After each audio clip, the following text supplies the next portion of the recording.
Why is the market pulling back, and how can we buy in at the right time and at the right deal? Markets are down. The S&P 500 was down 1.2%, but is now down 0.67%, and people are reacting sporadically.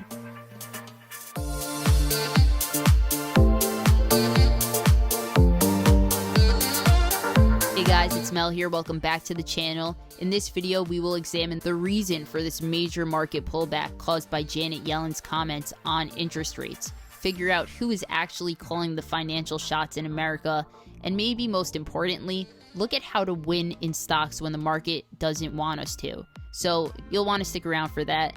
Right now, the average investor is not just trading out of fear, but is panicking. The financial leadership that we find ourselves to be under the jurisdiction of in America are at odds, and it is inflicting severe ramifications onto the average stock trader and citizen. Who is actually in charge? Is it Janet Yellen, Treasury Secretary, who wants to raise interest rates, or is it Jay Powell, chair of the Fed, who sees no interest rate hikes on the horizon? Either way, the fact is that Yellen commented that the Biden administration is pushing forward a hike on interest rates that would wound already fragile tech companies.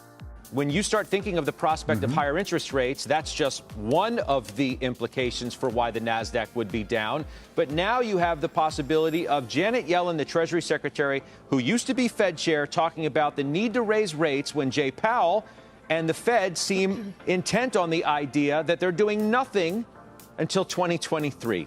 The "it" that Janet Yellen is referring to is the amount of spending that the Biden administration would like to do. She's thinking that a modest increase in interest rates will blunt the impact of this administration's spending on infrastructure and various projects. Keep in mind, modest can mean anything. I believe that she's using this verbiage in order to assuage Americans, but it is having the reverse effect and has caused a massive pullback in the market.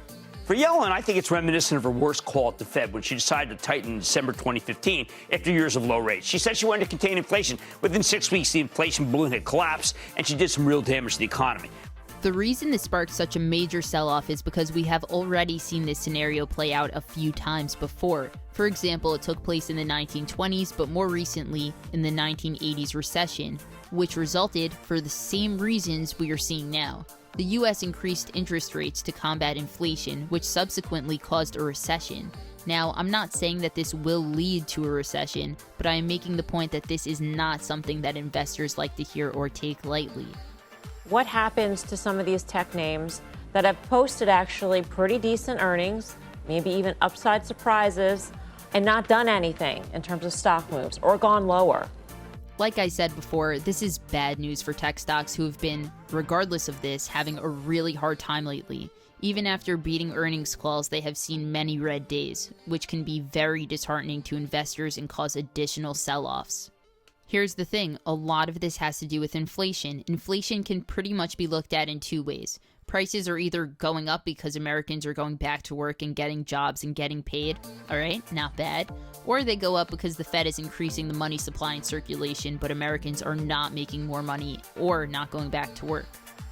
Another thing to keep in mind is that tax day is Monday, May 17th, just around the corner. A lot of traders had an amazing trading year and saw insane gains by taking advantage of the crash and buying in on the dip back in March of 2020, but they are now realizing that it's time to give up a good portion of that profit in just 2 weeks. To me, this in itself is a reason that we are seeing some selling off right now, but it is not the sole reason. We can't blame procrastinators for everything. On top of this, there is a proposed capital gains tax being talked about in addition to the raised interest rates that I mentioned earlier, which is supposedly being enacted in order to keep the economy from overheating, aka is being enacted because the economy is doing too well. But just last week, Jay Powell said that it is still too early to raise interest rates due to unemployment numbers, as it would only cause more harm than good. We're very strongly committed to achieving our objectives of maximum permanent employment and price stability. Our price stability goal is 2% inflation over the longer run, and we believe that having inflation average 2% over time will help anchor long-term inflation expectations at 2%. Transitioning to a more technical perspective, the NASDAQ NQ just recently hit a 180-day high, and there is a precedent of it rebounding post hitting this mark, but we are now down negative 2.7% here. We need to quite literally adopt a successful trading mindset right now in order to not squander. A lot of people buy into stocks at the highs and sell off as the stock plummets. We do not want to be those people. Instead, doesn't it sound more advantageous to take advantage of the market and charts at their lows instead of letting them take advantage of us? Think of this period of time as basically Black Friday at the stock market.